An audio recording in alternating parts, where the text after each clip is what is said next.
কাঁঠাল বিচির ভর্তা খেয়েছেন কখনো? আমাদের মুন্সিগঞ্জে কিন্তু কাঁঠাল খেলে খাক না খেলেও কাঁঠাল বিচি কখনো ফালায় না। কাঁঠাল গরুরে খাওয়াইলেও আপনার কাঁঠাল বিচি কিন্তু আমরা খাই। তার জন্য আপনাদেরকে আমি আজকে একটা রেসিপি শেয়ার করব।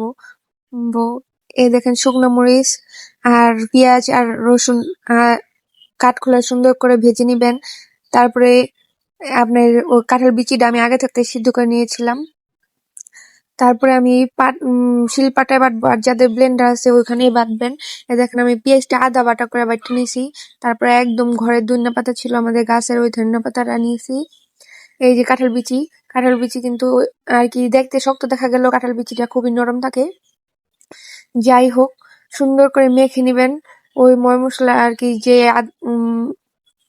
পেঁয়াজ মরিচটা আর কি করছিলেন ওটা দিয়া। তারপর একটু সরষের তেল দিয়ে মাখায় নিবেন। দেখেন কালারটা কি সুন্দর হয়েছে, খেতেও কিন্তু দুর্দান্ত স্বাদ হয়েছে। কেউ যদি না খান অবশ্যই জানাবেন। আর খেতে কিন্তু দারুণ মজা হয়েছে। আশা করি পাশে থাকবেন।